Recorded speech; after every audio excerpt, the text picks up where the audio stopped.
Hello out there. Thanks for tuning in to All Bodies Outside. This is your host, Dr. Ryan Peterson. Today's guest is Dr. Sandy Heath, who is a professor of parks and recreation management at Northern Arizona University. She has extensive experience serving as an outdoor guide and instructed at the National Outdoor Leadership School. Dr. Heath's PhD dissertation researched queer experiences in outdoor recreation and was titled Queering the Outdoors, 2 LGBTQIA+ Identity and Outdoor Recreation. Dr. Heath, thank you so much for coming on to All Bodies Outside. Thank you. Thanks for having me. Yeah, how does it feel to be called doctor? Oh, it feels great. Well, it feels good that the project's done. Yeah, that's it. Yeah, I don't refer to myself as a doctor too much, and I don't think too many researchers do. There's a few here and there, but it's always good to get that dissertation behind. It sounds like you've got a good start to your career going at NAU, which has got to be just a ton of fun living in Flagstaff. Oh yeah, I got super lucky. Everyone was super nice, and during the interview process, and it's been so fun being outdoors here. Just the short time I've been here. So we moved here in July. Okay. Yeah, you got great access to the Flagstaff area. Great access probably down at Sedona. So that's just got to be a ton of fun. It is. It's awesome. We actually just got a ton of snow this week. Oh wow! How much?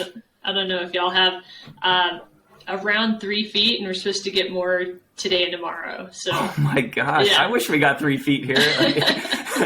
In Kansas, we just kind of get icy, cruddy snow that's usually about an inch, and that's it, and just clogs up the roadways. Oh yeah. So we've been playing outside every day, which is nice. Nice. And what types of stuff is that you're doing outside right now? There's some cool. So I'm not a very good skier, but I split board. So there's some really cool hills around that just have enough snow on them now, where we can go out there and play around on them. And then there's a really cool mountain in town, Mount Eldon. Okay. And is the name of the trail. And I try to go up that a couple of days a week, which is really nice. Oh gosh, I'm jealous. Flagstaff's quite the place to live. So when did you? For me, I got into outdoor recreation running cross country in high school and college, and that kind of gave me the confidence to start backpacking and camping and hiking. And so, when did you get into outdoor recreation? I would say I always enjoyed being outdoors as a kid and running around. I had a ton of energy. And I would also say that it was kind of a release from school. I had a learning disability in school, so going outside and recess, that was always the best. And then, gosh, I did a lot of like swimming in lakes and creeks and things like that, but not like what we would think of as outdoor recreation, like maybe organized outdoor recreation, like trail running or those sorts of things. Until I got older, I ended up being a ski bum, and when I was 18 and moving out to Mammoth Lakes, California, and working at the ski resort, which that was kind of my college experience, living in employee housing and working up at the mountain. But that's kind of where I learned about everything. That's where I learned to ski and saw snow, and then in the summertime, you're chatting with people that you're working with. What are their summer plans? What's up next? And that was rafting for a lot of people. So okay. That's when I figured out what rafting was, and figured that out. tried guide training, and learned all about that, and then kind of it just by word of mouth, it kind of went from there to other adventures. That's where I learned went bouldering for the first time. I was like, man, this rock climbing thing's hard and it's scary. Oh man, but I love it. Yeah. But I feel like Mammoth Lakes is, I mean, you've been so lucky you live in Flagstaff right now. You lived in Mammoth Lakes. I'm like, gosh, Mammoth Lakes is like an epicenter for outdoor recreation. I mean, you have, the big mountains for the wintertime, but then during the summer, you got so much access to different stuff. And immediately that came to mind for me was Red's Meadow. Did you ever go down to Red's Meadow and kind of go out of there into the Sierra Nevada? Not a ton. When I was living there, I didn't have a lot of, everything was so new. So I was really dependent on the people around me to teach me how to be in the outdoors. And so I did a lot of really, controlled, not backcountry, front-ish country, front and side country recreation, I would say. So not a ton of hiking, more of like drive up and hang out type of stuff. But I wish I would have at the time. I've been back since and done some stuff around, but yeah.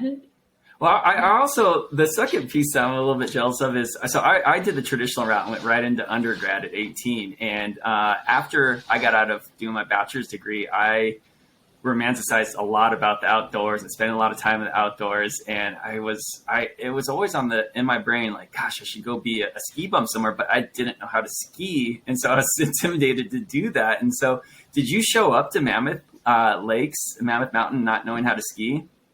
Yes. Wow. Yes. But I knew I really wanted to. That's awesome. Yeah, you're like, I know the passion's there. I got to develop the skill. Yeah, I can get this. And it was just a lot of I worked as a tech, tuning skis in the rental shop. And then, followed people around, whoever would hang out with me. There's a lot of falling involved. Yeah. Yeah. Well, you definitely have an adventuresome soul and brave soul to just, get up and move from Texas to Mammoth Lakes. Where did you even know anyone there? I didn't. There's a little bit of a joke with that. Well, I'll back up. I grew up in San Antonio, Texas, and I went to a rural country school outside of San Antonio for 3 years in high school, and I really wanted to go to college, and I may have lost you, Brian. Are you there? No, I'm here. Oh, yeah, good. I'm here. Yeah, Okay. You're still coming through. So you were going to a small school in rural San Antonio? Yes, outside of San Antonio, and around graduation time. And that was, I was figuring out my career identity at the time as well. And I really wanted to go to college. I played softball, and I thought I could get a scholarship doing that. And I played French horn in orchestra and was looking for a scholarship for that, one of the two, and trying to go to school. And that was, when I think a barrier to going to college too at the time was having to fill everything out by paper instead of having internet applications was really hard to get down to the schools and do that. But in high school, as I was figuring out my career identity, ran into some issues with the school and ended up not being denied my recommendations to go to college, and there was some paperwork issues because of that, and there were some barriers there. So I was like, gosh, what am I going to do? What's next?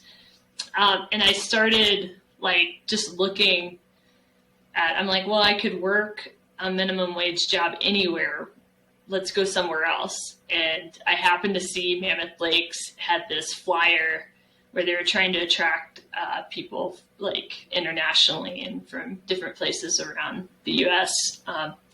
So I called and applied, and they said, okay, I'll meet you on this date at the Carson City Airport and or the Reno Airport. And I was like, all right. So I just booked a one-way ticket, and I had a jar of peanut butter and a loaf of bread in my backpack.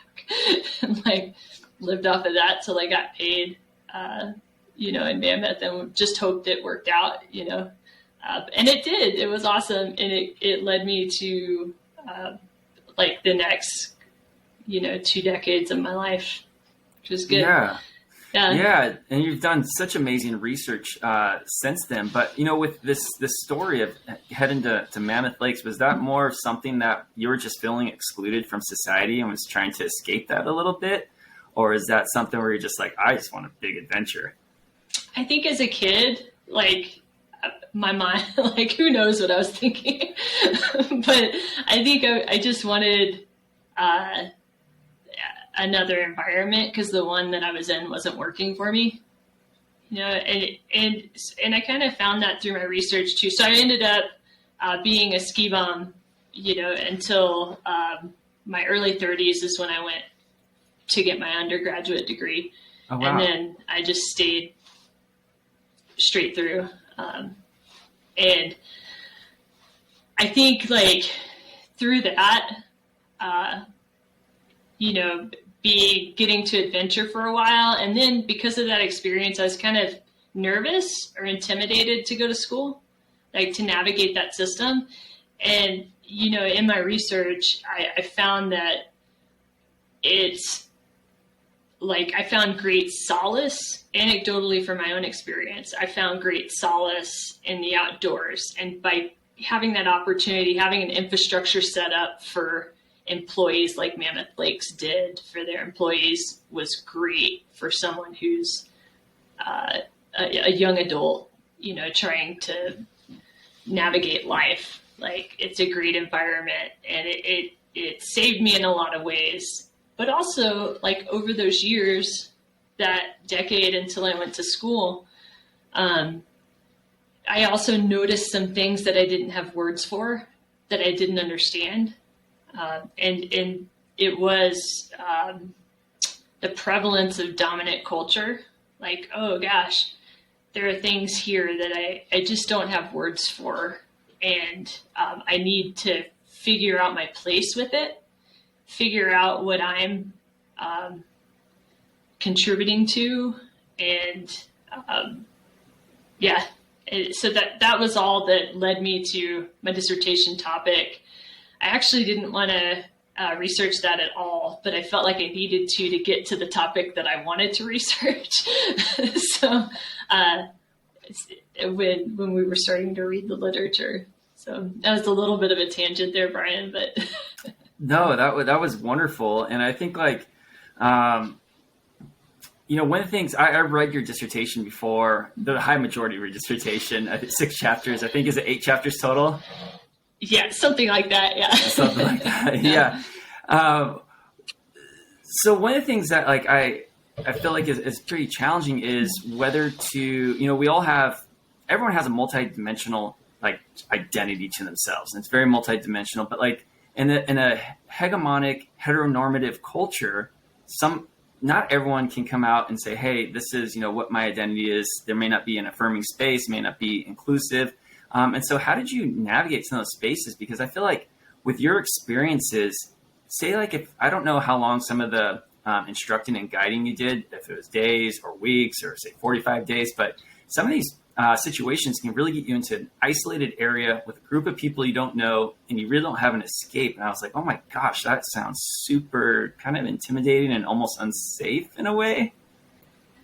There was a ton of really cool stories that came out when I was chatting with the participants in the study, and just so many cool stories that some I identified with personally, and some I didn't, but could understand, where they might not be close to my experience, but gosh, I could totally understand where they were coming from. And so I had 6 participants in the study, and it ended up I ended up having to scrap half the study because I just had too much good data, which I was afraid I wouldn't have enough. So that's a good problem to have. I was psyched. Like, good deal. Yeah. But so many people And to note, the participants in the study were all professionals who've worked past or present in the outdoor industry. And they had so many good perspectives to share, so many rich perspectives, and were so willing to share. And I think talking about queer identity or marginalized identities in general, the erasure of these identities in certain realms, certain spaces, I think folks are just really psyched to share their experience and to get it out there, because when it's not shared and when it is suppressed, when it is erased, is when we don't know, about our the people we live around in society, right? Yeah, and I feel like you wouldn't be able to, if you don't know those experiences, how could you provide as inclusive of a space, probably, right? And I feel like if you can't, be yourself, your experience is going to be limited, and that's not good at all. Totally. And and some of the stories I heard were like, navigating those dominant spaces. I think it's pervasive. Something that I learned was that it's everywhere, and it's in these really subtle ways. And that can be like, gosh, some of what folks are talking about are clothing that's made. Why are certain colors of clothing made for certain genders, or certain sizes made, or so forth. Like that can be challenging for people for gender identity. And one of the things that came up was a participant was like, I need a lighter pair of skis when I ski patrol for my stature. But, I'm identify as transmasculine. So like I the only way to get skis that fit my body type have flowers on them and not match my gender identity. And so that can be super challenging. And so that's one example of that. But gosh, there's so many subtle ways that and how history sneaks into how we talk, acronyms we use, stories that are passed along, that are subtle cues for someone who's not part of that non-dominant identity. Those are subtle cues of, you're not quite safe here. You're not like, keep on guard, Yeah. And so let's use that to kind of talk about, first off, the springboard of your research and like, why was it relevant? And so I think like it's worthy to talk about some of these constructs that come from colonialism that led to this dominant culture that we're talking about right now. Cool. Yeah. Oh, yes. And in the outdoors, specifically, gosh, there's so many little things that we can dive into. What's a good example? Oh gosh. As far as outdoor education goes, Kurt Hahn, right, the founder of Outward Bound, and a lot of the curriculum that has dispersed widely in our profession and how we teach outdoors was like profoundly heterosexist. He was very anti-queer, anti-gay. And so when we're quoting Kurt Hahn or we're passing down some of his teachings, that can get sticky. We're taking it third, fourth, fifth, sixth hand, like the game of telephone, without understanding where some of the sentiment came from. And that's how that can sneak into our everyday interactions. One of the participants in the study identifies as two-spirit and did teach, for programs like that, or instruct for these types of programs, and did talk about having trouble with, and I don't know if you read that in the paper, the quotes, but had trouble resonating and passing on some of this when teaching and instructing the outdoors for Indigenous students. So like certain things that we might do, like circling up. The participant in the study was like, yeah, that's not really needed when I'm with students from my community, Indigenous students from my community. We go in the outdoors. We don't have to do these certain things that are thought to be good for the outdoors, are thought to be, good leadership techniques to lead a group outdoors or so forth. Good communication techniques.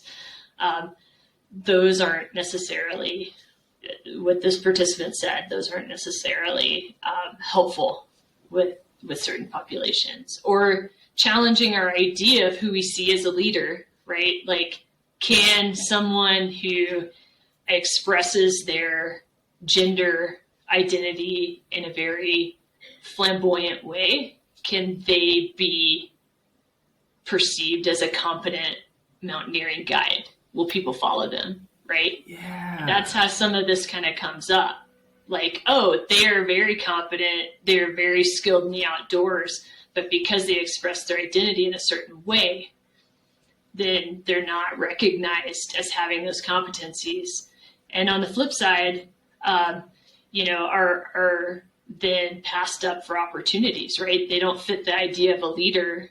And so in order to advance in their career, they have to act a certain way, suppress that queer identity, and act in a way, a heteronormative way, of what we think of as the expedition leader in those scenarios. So that was another big theme that came up.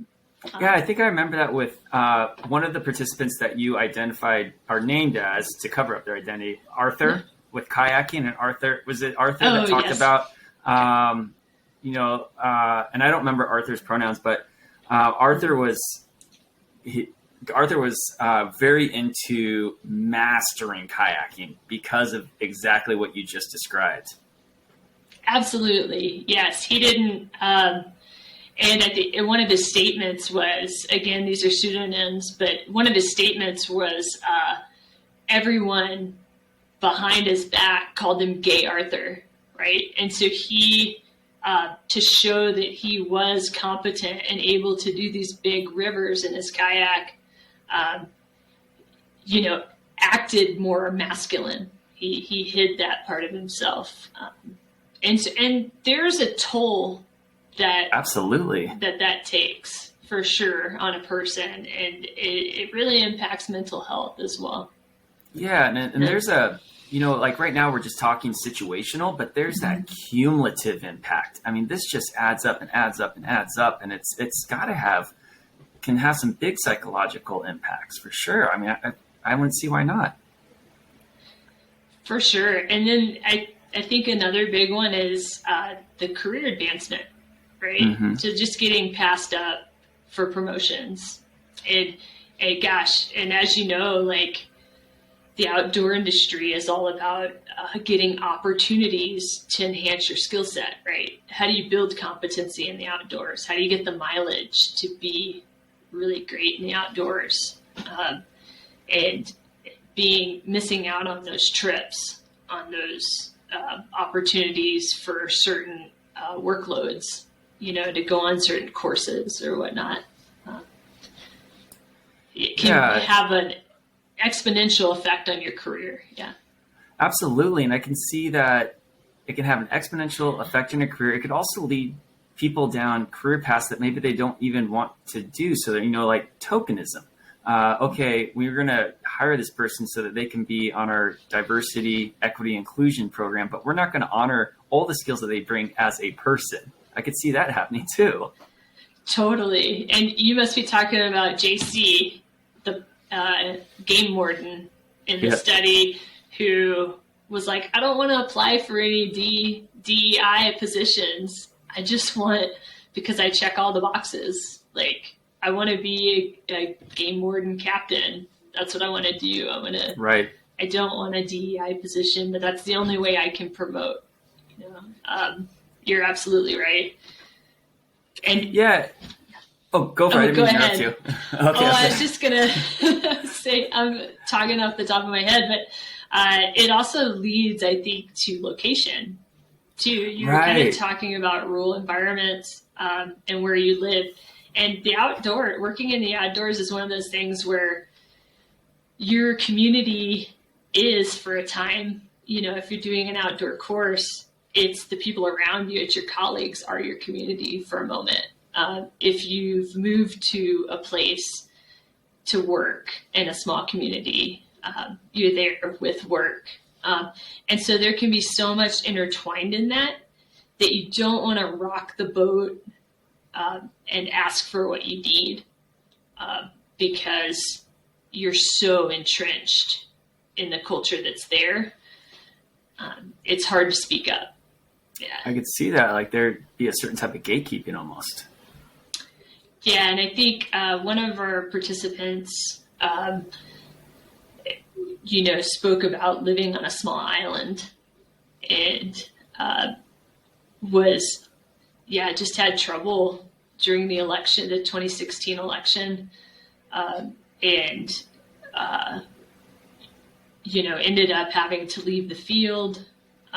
The students found out that they were transitioning, like doing the gender affirming process of transitioning, and was in the middle of that and ended up getting pulled from the field because of that, and just spoke about what that was like, and just had some really great insights on how some of this is kind of handled in the field. Now you're talking all the resources spent to do a medical evac on someone. This is a social science situation. Like this is a social barrier that's happening. This is discrimination happening. And you're going to spend tons of resources to med-evac someone from the field because of the situation. It really links to an organization's priorities and things like that. The hope is, this was a few years ago, so the hope is that we're moving forward. But in that, I think it's important, especially with the suppression that's happening now, that we talk about it, right? So that it is good to say the things, people's realities, people's experiences, what they've lived, can kind of be hard to hear. You're like, oh gosh, that is too hard. No way that happened. But yeah, it has happened, and people are starting to speak out about it, and some of our beloved institutions in outdoor recreation culture do need to be looked at and really talked about in an honest way, so that we can start to pick them apart for sure. Yeah, and that reaction of someone, saying, hey, I had a bad experience, this happened, it made me feel isolated, excluded, unsafe, and then the reaction being, no, you interpreted that wrong. And it's just like, oh my gosh, like I've heard that happen to some colleagues and friends of mine, and it's just like the psychological aspect of that, where it's almost like you've lived the experience, that was your reality, now you're being told it's not. Oh wow, that would make my mind spin. For sure. Yeah, and there's tons of people doing really good work out there. And I would say making space for that. I did find some of what I found in the study, like final thoughts, were trying to attack ambiguity in your life. So in your social patterns, and then also in your organization, right? And there's a really cool researcher, Hannah Bolin, that talks about ambiguity as well. And if you don't explicitly connect the dots in your policies, your practices, how your organization runs, where you came from, your history, if you don't connect those dots, then everyone is subjectively left to fill in those spaces. And when we fill in the spaces, the research is saying that filling in the spaces fills in a dominant narrative. And that's the knee jerk, is to fill in with the dominant narrative. And that's even for people, even if there is not a person in the room that believes in practicing heterosexism, right? Like, it can be queer people who, and queer allies who want a queer space will still be left to fill in a dominant narrative. And so that's super interesting as well. When you think about it that way too, you're like, oh gosh, we're all kind of pushed in this direction. Yeah, it's ingrained for sure. Yeah, it's ingrained. But I love the terminology queering. And I love how inclusive it is. And with the title of your dissertation, Queering the Outdoors, one of the things I enjoyed about your dissertation, it's typical in dissertations, just giving the definitions at the start so that you can make sure that we all agree on the definitions as we go forward with the rest of the research. And Queering the Outdoors, I love how inclusive it is. It is an inclusive term, and it is inclusive of fluidity and change and whatnot. And so how long did it take you to settle on your title of your dissertation? Oh, that came pretty quick. Did it? Like, let's queer the outdoors. Yeah. let's all do it. Heck yeah. In your dissertation and with your research, one of the things that one of the approaches that you used, and it's so relevant, and I learned a lot from your dissertation, and the topic that I want to bring up is intersectionality. First off, do you want to explain what that is and why it was important for your research and why it's just important in general? Oh, yeah. For my research, it was important to see,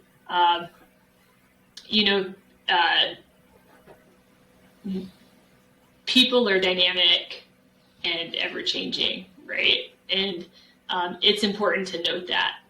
And so, like, intersectionality, a lot of times it's talked about as a literal intersection. It's like, oh, when outdoors meets queer identity, that's an intersection, right? But really, like, Dr. Crenshaw and Dr. Collins, when they were thinking about intersectionality, it came from Dr. Crenshaw, who looked at a GM, General Motors, legal case that happened. And looking back at that legal case, it was Black women were wanting to work for General Motors, and they were told they couldn't work there. They were discriminated against. And they said, General Motors said publicly, we have jobs for white women, clerical jobs, and we have jobs for Black men, labor jobs, but we don't have jobs for Black women. And General Motors won the lawsuit because the women in this case were rendered invisible because of their intersecting identities, right? Being Black and being a woman at the same time in this country made them fall between the law of they weren't being discriminated against because of race, and they weren't being discriminated against because of gender, right? And so that's where that came from. And then Collins expanded that into a praxis. And I think with this, we have to look at everything from this lens, and it's an extension of, I think of feminist theory and queer theory. I think they all kind of come under this. Intersectionality brings all of this together. Critical race theory, it brings all of it to one place, where we can look at the individual in the individual's entirety, right? We're not putting people into lanes and saying you must all people exist in this one way. And gosh, like, not to go too off topic, but if you check out like queer ecology and queer mycology, and you start, there's this really cool book, and it's almost a children's book, but it's called Queer Ducks. And it just talks about, not quite a children's book, I may have overspoke there, but it talks about research and how, how we name things. So taxonomy, how we name things is rooted in Christian Eurocentric viewpoints, so Eurocentric Christian lens. And so that means science, the way that we categorize things in science is, and we talk about history, we have to know that history. There is roots of that sneak in that are heterosexist, that are racist, that we have to peel back before we build on top. And so that was part of the research as well. I didn't want to build research on top of already discriminatory practices or a history of discrimination. It was important to start peeling that back and starting to read and see what those histories were and kind of discover that along the way. So intersectionality as a framework, as part of the framework of that project, helped to do that. Yeah, and with your research participants, how did you first start off with understanding this multidimensionality of people? How did you start understanding the intersectionality of this person? Because one of the things that was so wonderful about your research was actually the variety of experiences that were out there in outdoor recreation. And that was something that I actually found was very profound. But how did you, with your research participants, get stuff going so that you started to understand their intersectionality of their gender, sexuality? How did you do that? Yeah, so I started with reflexivity, which I had to start with where am I at? Because as a researcher, you get to make a ton of choices, right? And even quantitative, you get to make a ton of subjective choices of how you're going to design something. And being honest and putting that out there is a vulnerable practice for someone who's new at it, like I am. But I thought it was important to put that out there and show what my process was and what I was thinking during the process. And so it started with that. And then I created checks and balances for myself to solve for my biases along the way, or at least be honest and brutally honest about my biases throughout the research project. And so that happened. I, reached out to participants. I tried to make the sample large. I got a ton of people from all over who were really interested in it. And then I noticed in qualitative, when I was reading about how do you make a research project, it said, oh, you don't want to, you want to generalize, right? And I was like, no, I don't want to generalize. That's a problem. Generalizing leads to dominance and that ambiguity. I didn't know the ambiguity at the time. That came up later, but that ended up coming together in the end. Like, I don't want to generalize because people who have been marginalized are not part of that. We talk about things like women's health, queer health care. It's not based, historically, healthcare is not based on a queer body, right? So it's tough to get good healthcare, these sorts of things. So with all of that in mind, that was part of structuring the design for the project. We ended up, so I said, I want the greatest diversity and experiences, and we'll take those participants and see if they want to be a part of the study. And they did. We had 6 participants who were amazing. and who have wonderful life stories. There is an age range. So we had a participant who was at the top of their career, who had been in their profession for 50 years, I believe, 40 plus maybe. We had a participant who was newer in their career, had been around 5 years in their career. So there was some of that. People who we had more of the management side, so and like fish and game side, so the game warden to outdoor instructor to indigenous trapping line to guides, professional guides to community leader.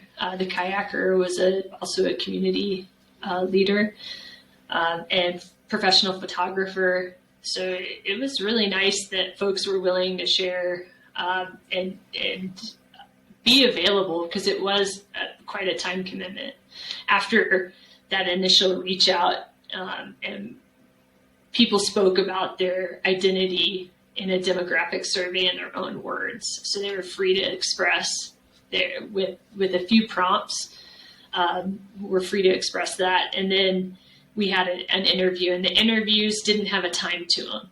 So they were totally open-ended, and whenever the participant felt like they were done, then we were done. It also had a photo voice component. So the second interview was a photo voice project where they went out, took pictures that represented their life as an outdoor professional. Cool. And then we had a second interview talking about those pictures. And that was really cool too. Yeah. Yeah, that's really time consumptive stuff. And kudos to all those participants. Kudos to you for doing that research. One of the things that you brought up there was that you allowed space in that kind of just initial survey for people to self-identify and whatnot. I hate this. I do not like the surveys that say, hey, identify yourself male, female, or other. I'm like, who wants to put down as other? Like that's horrible. Yeah. And so I'm glad that you did that. And I mean, I'm sure like that was something that, it was on the front of your mind right from the start. Absolutely. Yeah. We wanted to know exactly how people, and just let folks chat about it too. That's an opportunity to give ideas about identity as well. So it's nice. Yeah. So as you went through, you did your research, you did all the different thematic coding and, dug into those interviews. What are the implications that came out of your research that I know one of the things that you mentioned was, you identified that outdoor recreation is kind of seeing the problem here, but we still got a lot of steps to go. But what were the implications of your research? So two, and we've already kind of talked about them, two takeaways were for organizations are to create structural pathways for queer people. And, that means, anything from identifying and eliminating those ambiguities in your processes. So an example of that would be harassment policies, right? When considering your organization's harassment policy, be very clear about the realities of the process from start to finish. Like, sure, you might have a harassment policy, but does the harassment policy include clients or students or community members? You're inviting professionals to come live in a community to work. What is that community like? Will it be welcoming? And the other thing is, in those policies, writing out, like if you're living in a small community and your entire community is also your colleagues and it's also your boss, then reporting harassment can be tough. So you have to make pathways. It can be socially detrimental, right, to report harassment. You might not like something that's happening all the time to you, but you don't report it because it's not worth the cost of reporting, right? So you have to really challenge yourself to look and be honest about the realities of your harassment policy. And that's one example. Like it can be many things at your organization. Your promotion pathway, your path to promotion. What does that look like? What's the reality of it? Is it subjective? Or do you look like a leader and that's how you get promoted? What is that? So you're being super clear and you're creating systems, inclusive systems. And think about it just like you would create a risk management system, right? In risk management, you're going over, you're reviewing the incident, you're learning from it. In the outdoors, it's very prescribed. Taking something like inclusion and equity and listening to stories and voices is important. And also at the organizational level, when instances do happen, and they will continue to happen, to stop, pause, and treat it like a risk management incident and learn from it. And feel like it's high cost, like a risk management incident, and not some side social thing. It's not just cheap trauma, right? Petty trauma. Yeah, it can be shrugged off, and that's a dominant way of dismissing that experience, right? Is by shrugging it off as less important. And so we might be doing that at an organizational level, shrugging these moments off, and when we should be seeing them as important moments. And then the other thing that came up, again, I kind of touched on, was authentically considering your history, your organization's history. And that can be tough because we're still there's a lot of really good authors that are writing about it. But gosh, just land acquisition in North America and outdoor agencies in the U.S. and laws and practices are all a part of this dominant culture that it does not lift up, that has actively discriminated, right? And so what we're operating off, what we've inherited today, is innately rooted in that, right? So we're all trying to move forward from that for tomorrow, right? And how do we want our future to look? Are we still kind of scrambling, trying to piece together something that's broken, something that doesn't work, something that was egregious and awful to begin with? Or are we trying to look at it, understand it, and build something better? And so thinking about that, maybe we can't do it on a large scale, but if every organization did that on their own, it would collectively turn into a real difference in the outdoor industry, I believe. Absolutely. And I think also in your dissertation, did you mention at the workplace providing anonymous surveys to be able to give that feedback, or to, file a complaint, and that way, they don't, it's anonymous, so it's safer that way. Was that mentioned in your dissertation? Or am I remembering something else? Yeah, I don't know that anonymous surveys can be good, but what's the organization doing with them? Do the employees trust that they're actually anonymous? So many times you have, I'll give you an example. I'm the only queer faculty member in my department, right, or my program. And so if I were to fill out something that says something about being queer, like, is it anonymous, really? No. Like, they're going to know it's me that says that, right? I mean, maybe it's an ally, but depending how I write, so we do have to, and there are lots of allies in the department. So maybe someone would say something on my behalf or on behalf of all of us to create a better workplace. But a lot of times, it's up to that one person. So you have to, anonymous surveys can be good. But I would say there's enough research now. We've come a long way that organizations have the ability to make this happen on their own. You can look at your fiscal plan and hire a consultant, like have a goal for that. There are steps that you can take, like having a consultant to come in and help you build a policy, help you build a diversity, equity, and inclusion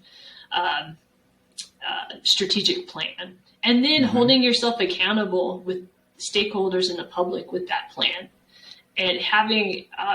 I think people are doing that, and the research, showed that there are organizations that are actively doing that and have been for a long time, and this is still happening.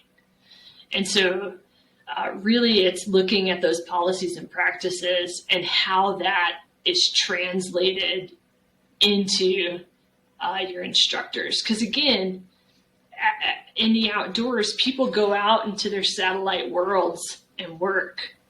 And it's just dependent on who that group of people is in that space, what kind of space they're holding. Are they repeating dominant culture to discriminate? Are they holding each other accountable to an inclusive group? It just depends. Like each group has its own group culture when they go out there, and it's hard for an organization to control that. And I think, one of the things to do is making it not cool to be discriminatory, right? Like having systems in place that's not part of your culture to even have these subtle things, right? And if we're passing along acronyms or, gosh, there's so many things that are rooted. Have you ever accidentally said a phrase and someone's like, ooh, you shouldn't say that. That's not nice. And you're like, gosh, I had no idea that meant this. That's awful. I had no idea, And so in the outdoors, we can pass those along without knowing. And it's important that we, lovingly call each other on it, educate each other. I wouldn't say call each other, but just like educate each other and have a discourse about it and chat about it. Yeah. It's amazing how far the education component can go with actually creating change. I think we rely on it pretty heavily with, being in academia and whatnot, but it's proven. Education certainly helps a lot. And I know that some of the quotes in your dissertation talked about guides singling out queer clients that were out there and really being an awful presence to the people that were out there. And I couldn't believe that had happened. So those trainings and whatnot, so that they know how to act out in these really isolated places where you're kind of forming this community with people is super important. I have a question for you, a little bit on a tangent here. We've been talking about this heteronormative dominance. And have you ever, so the author Alan Moore, who wrote V for Vendetta, Watchmen, he also wrote a book called The Mirror of Love. And it's an epic poem that details the history of heteronormative dominance. And I don't know when he wrote it, like maybe late 90s or so, but I recommend checking it out. I read it a couple times, and I think it starts with the history back in ancient Greece and then brings it all the way to present. And it's a really cool one. And so again, that's The Mirror of Love by Alan Moore. And it's something that I read it once and immediately read it twice because it's very impactful. So that was a really great conversation about your research. And one of the reasons I wanted to have you on here is I wanted to celebrate your research. I thought it was such a cool thing that you've done.